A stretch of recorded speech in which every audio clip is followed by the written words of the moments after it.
Hola, ¿qué tal? ¿Cómo están? Estamos aquí haciendo nuestra evidencia número 1. Voy a hablar de dos sistemas educativos que se establecieron durante el siglo XX. Uno es la secundaria. Anteriormente la secundaria pues no era obligatoria, pero durante este siglo XX la secundaria se implanta y se desarrolla como algo obligatorio para todo México, lo cual fue muy benéfico para toda la población mexicana. Empezaron con la primaria, pero durante el siglo XX también se establece que la secundaria sea obligatoria para todos, y esto nos benefició en gran manera, ya que pues la educación ya no nada más se quedaba hasta un sector primaria, sino que ya también había un poco más de conocimiento, un poco de más de cultura para el mexicano, para los que tenían que estudiar, porque pues ya era obligatorio, ¿no? Otro sistema que se implanta durante el siglo XX es la educación a distancia, ¿no? Tratando precisamente de alcanzar a las personas que no podían estar en una ciudad, pues la educación a distancia empezó a ser un recurso para el cual seguir educando a las personas. Uno de estos ejemplos es la telesecundaria.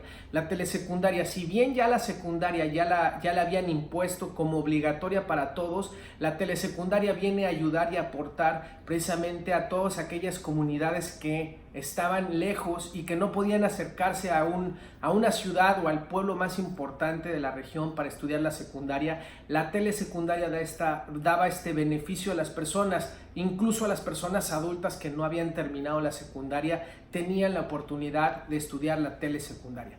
El currículum oculto aquí se me hace interesante porque, a pesar de que pues era obligatoria la secundaria y era para todos, precisamente en una fase como la telesecundaria pues es difícil querer alcanzar a aquellos que están lejos, aquellos que están en comunidades remotas, aquellos que están en el cerro donde ni siquiera hay luz.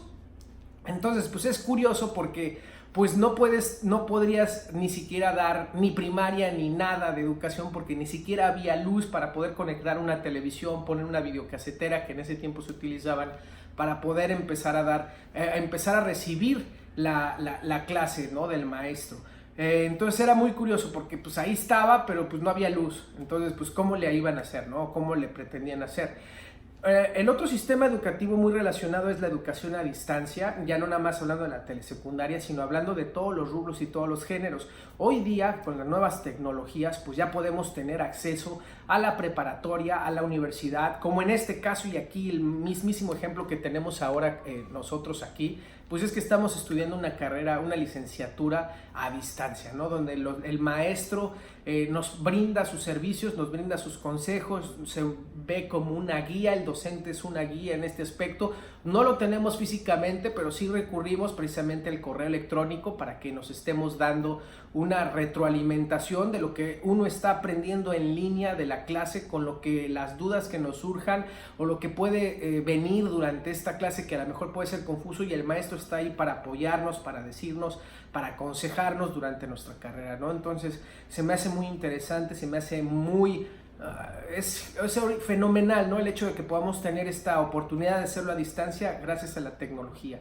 Entonces también esta educación a distancia ya estructurada, ya avalada, ¿no? Entonces pues también la educación a distancia, este sistema educativo de educación a distancia, pues nos ha beneficiado muchísimo para poder terminar una carrera, para poder terminar un posgrado, a lo mejor para terminar los estudios de preparatoria, ya los de secundaria también se pueden hacer así.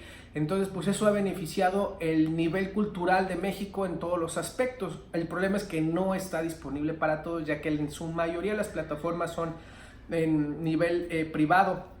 Lo hay en público, la UNAM lo maneja, la UAM en el Estado de México lo maneja, y algunas otras universidades autónomas que no tienen un gran costo lo manejan. Y por último y rápidamente voy a hablar acerca de un sistema educativo que yo propondría para la educación mexicana, y es un sistema educativo que está basado en la familia. ¿Por qué en la familia? Porque la familia es la base de la sociedad, y curiosamente nadie se enfoca a estructurar a la familia, pese a que por años se sabe que la familia es la base de la sociedad, y mientras más familias unidas y familias estables tengamos, pues así va a ser nuestra sociedad. Entonces creo que sería de mucha ayuda que podamos enseñar a formar familias, y esto creo yo se puede hacer a nivel secundaria y preparatoria, porque para que tú formes una familia necesitas pues enamorarte, tener una pareja y formar una familia. Familia me refiero a teniendo o no teniendo hijos. Así es que yo creo que si enseñamos a los chavos, que es cuando empiezan a tener sus primeras emociones, secundaria y preparatoria, a saber lo que es el amor verdadero de un amor falso, pues van a tener relaciones muchísimo más sólidas y por ende van a tener familias más sólidas. Entonces creo que sería importante empezar a tener un sistema educativo que pueda formar familias. Y no me refiero en cuestiones religiosas ni políticas, me refiero en cuestiones de lo que ya hemos vivido y de lo que ya tenemos como sociedad que nos ha dado la misma experiencia. Entonces creo que se podía hacer algo ahí muy importante.